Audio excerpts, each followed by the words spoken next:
자기 교회를 위해서 싸우는 것이 아니라 사탄을 대해서 싸우고 인류를 위해서 가는 교파가 되어야 합니다. 참된 종교란 어떤 종교인가?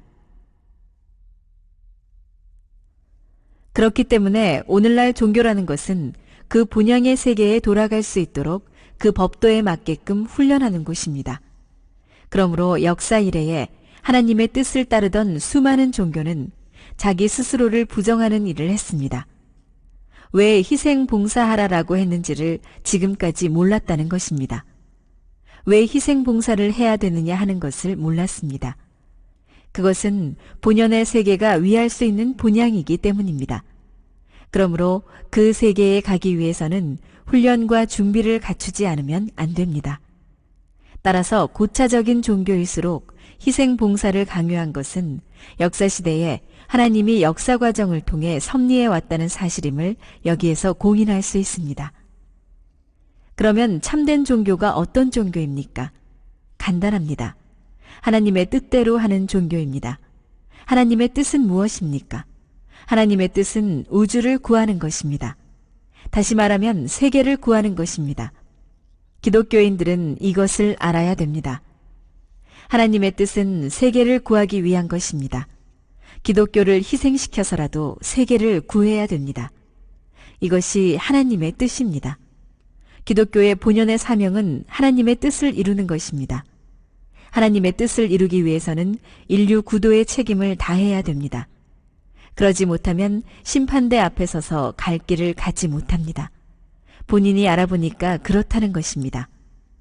참된 종교는 어디에 있습니까? 인류를 위해서 자기의 나라는 물론이요, 자기의 교단이나 자기의 교회를 투입할 수 있는 종교입니다. 이런 종교는 망하지 않습니다. 우리가 가려가야 할 것은 무엇입니까?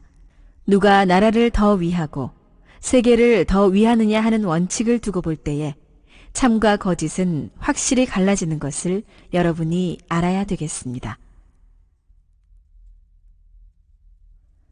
위하라는 원칙을 세우지 않을 수 없었던 이유.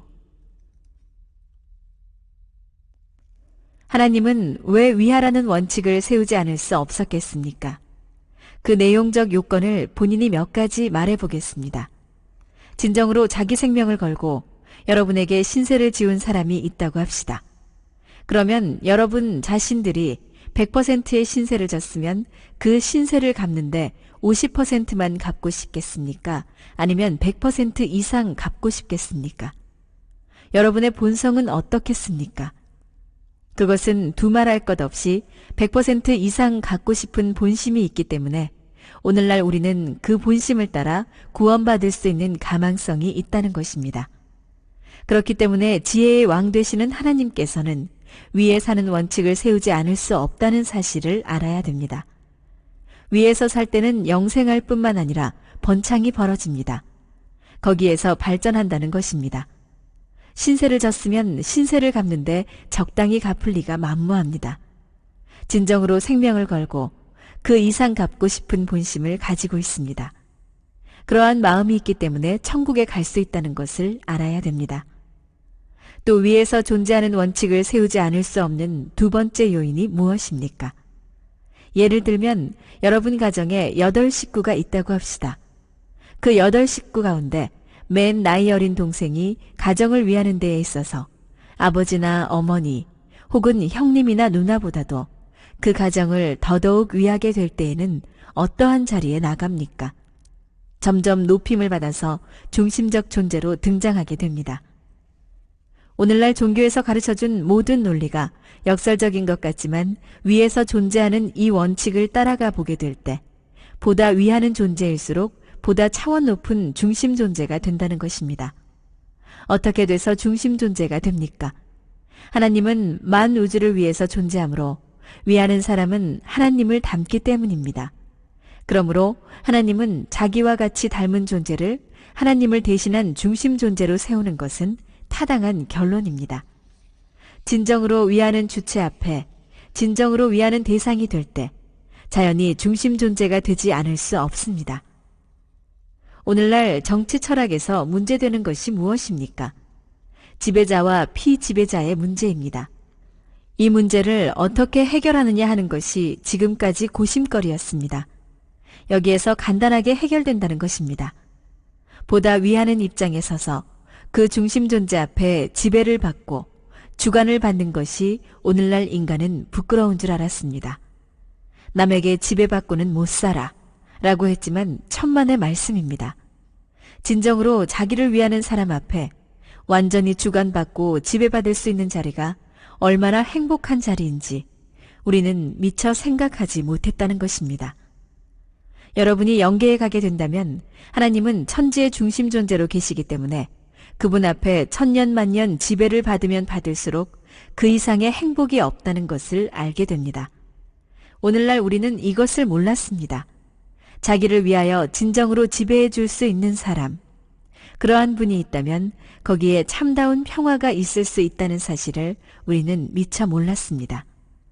위하는 존재는 중심 존재가 되고 중심 존재가 됨으로써 완전히 통일적인 환경을 여기에서 조성할 수 있다는 사실을 우리는 알아야 되겠습니다.